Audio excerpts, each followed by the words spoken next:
घमंडी अफसर बहू की कहानी। सीमा के घर पर पार्टी चल रही थी। कई सारे मेहमान आए हुए थे। उसमें शहर के बहुत सारे समृद्ध और प्रभावशाली भी लोग थे। पार्टी बहुत भव्य थी। सभी लोग सीमा की तारीफ कर रहे थे। आदमी मान गए। सीमा मैम, क्या अरेंजमेंट किया है आपने? औरत, अरे मेहता जी, सीमा जी की पार्टी ऐसी ही होती है। लोगों की आंखें खुली की खुली रह जाती है। जब आप अपनी तारीफ से घमंड में चूर सीमा सभी का अभिवादन कर रही थी, तभी उसकी नजर अपनी सास सावित्री पर गई, जो दूर कोने में बैठे उसे देख रही थी। अपनी सास को देखकर सीमा का चेहरा तमतमा गया। वो गुस्से में उसके पास गई और उसका हाथ खींचते हुए दूसरे कमरे में ले गई और चिल्लाकर बोली, सीमा, अरे आप क्यों मेरे पीछे पड़ी रहती हैं? समझ में नहीं आता क्या? इतने बड़े बड़े लोग पार्टी में आए हुए हैं। मैंने कहा था ना कि आप बाहर मत आना, और बाहर आई तो इस घटिया साड़ी में। अरे आपकी इज्जत तो 2 कौड़ी की है, लेकिन मेरी तो नहीं है ना। देखिए ये बेशर्मी छोड़िए, नहीं तो कहीं और चले जाइए। मेरी छाती पर मुंह मत दलिए। शराब के नशे में सीमा ने सावित्री को खूब खरी खोटी सुनाई। सावित्री चुपचाप अपनी बहू की जहर भरी बातों को सुनती रही और आंसू बहाती रही। सावित्री समय ऐसा भी रंग दिखाएगा पता नहीं था। घमंड किसी का नहीं रहता, वो तो आता है नाश हो लेकर, लेकिन फिर भी लोग पता नहीं क्यों घमंड करते हैं। ये सोचते हुए वो पुराने दिनों में खो गई। बीते हुए समय में घड़ी में रात के 2 बज रहे थे। सड़कों पर मरघट था, सन्नाटा पसरा था। कुत्ते कभी भौंकते, कभी बिल्कुल खामोश हो जाते। घरों की लाइट ऑफ थी और लोग गहरी नींद में आगोश में थे। लेकिन नारायणपुर के उस छोटी सी झोपड़ी से रोशनी बाहर आ रही थी। 65 साल की सावित्री मशीन पर बैठे कपड़े सी रही थी। सावित्री, अभी भी काफी काम बाकी है। कल दोपहर तक मुझे ये सूट किसी की हालत में वे रागिनी मैम को दे देना है। सावित्री की बूढ़ी आंखों में नींद थी।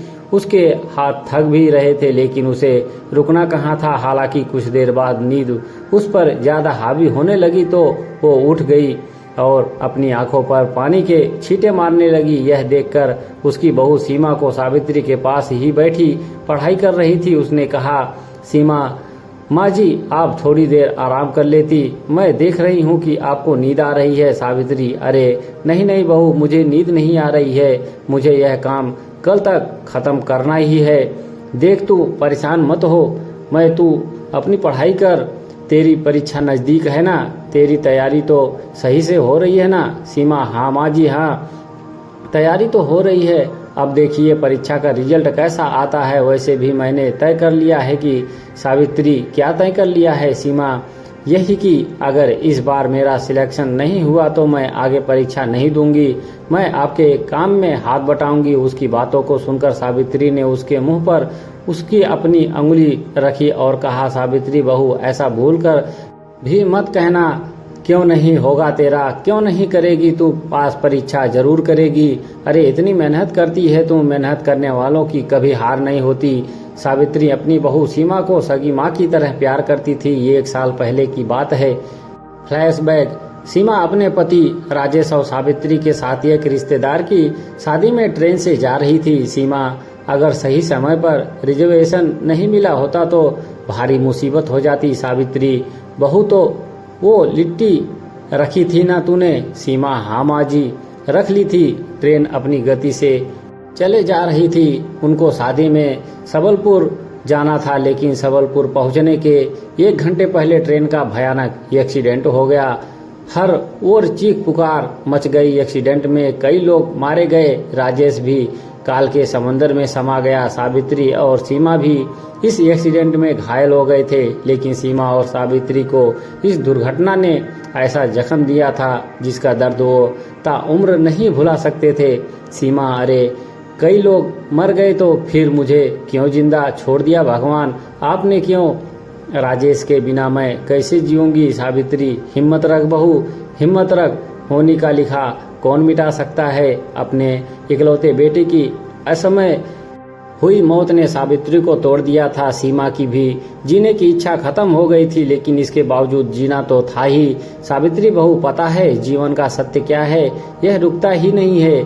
जब तक हम संसार में रहेंगे तो चलना तो पड़ेगा ही सीमा, लेकिन माँ जी कैसे चलेंगे, सहारा तो चला गया, अब जीने की इच्छा ही नहीं रही। सावित्री, बहू राजेश का जाना सच में अंतहीन पीड़ा वाला है, लेकिन जीना तो पड़ेगा ही, क्योंकि वो जहाँ भी है अगर हमें दुख में देखेगा तो क्या वो खुश रह पाएगा, हमें उसके लिए जीना होगा। सीमा, लेकिन माँ जी कैसे सब कुछ होगा, राजेश की कमाई से ही तो घर चलता था, अब कहाँ से आएंगे पैसे, कैसे चलेगा घर का चूल्हा, कैसे किराया दिया जाएगा और कैसे सारी चीजें संभलेगी। सावित्री बहू, शादी के बाद तेरी पढ़ाई अधूरी रह गई थी, तू पढ़, खूब पढ़ और उसके बाद अपनी मंजिल खुद तय कर।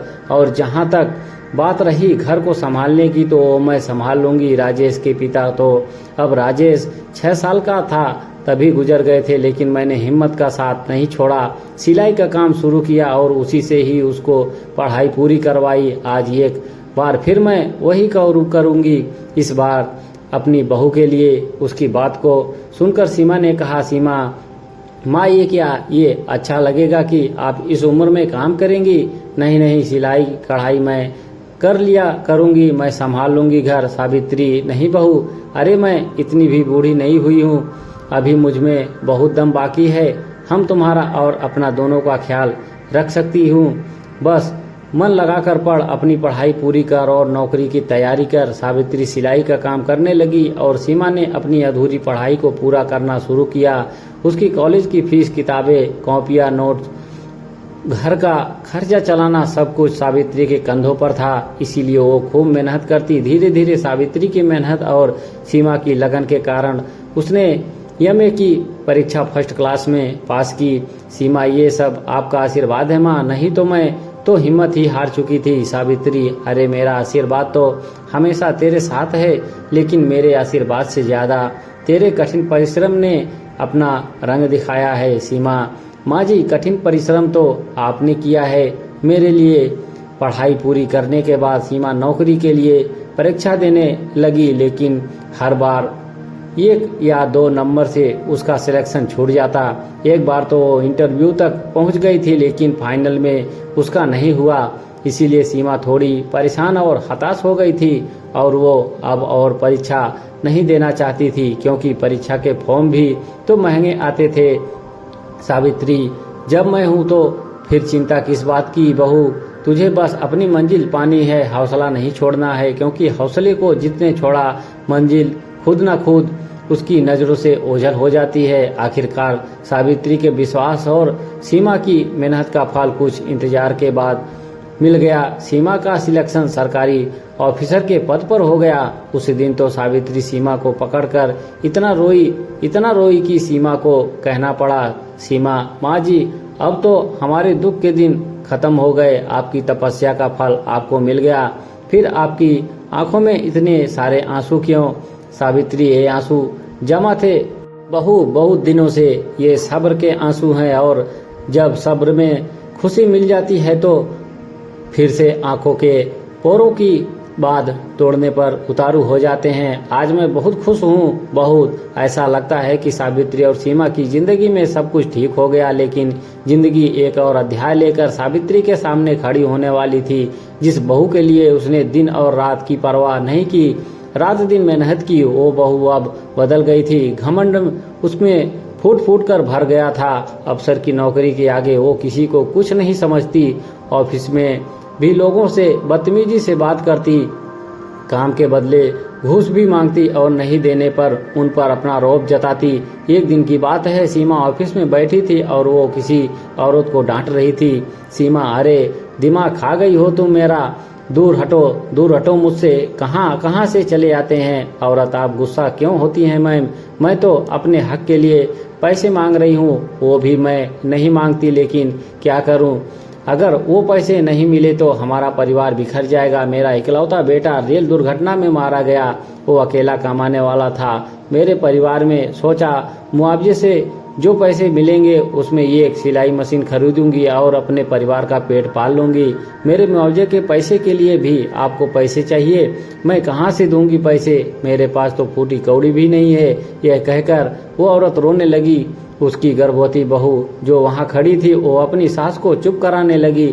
अपने सामने ये दृश्य देखकर सीमा अपने पिछले दिनों में पहुंच गई। सावित्री का चेहरा उसकी आंखों के आगे घूमने लगा। उसे उसकी तपस्या याद आने लगी। ना चाहते हुए भी उसकी आंखों से आंसू का सैलाब बाहर निकल आया। सीमा, आज मैं जो भी कुछ हूँ सब माँ जी के कारण हूँ, और जब उसे सब कुछ मिल गया तो देखो कैसे घमंड में मुझे अपने दलदल में फंसा लिया। माँ जी को नीचा दिखाया, जरूरतमंदों को नीचा दिखाने लगी। ये सब क्यों करने लगी? मैं क्यों? मुझसे गलती हुई है, भारी गलती। मुझे ये गलती सुधारनी है। सीमा ने अपने मुआवजे की फाइल तुरंत पास की और ऑफिस से अपने घर को निकल गई। घर पहुंचकर वो सीधा अपनी सास के कमरे में गई। उसकी सास लेटी हुई थी।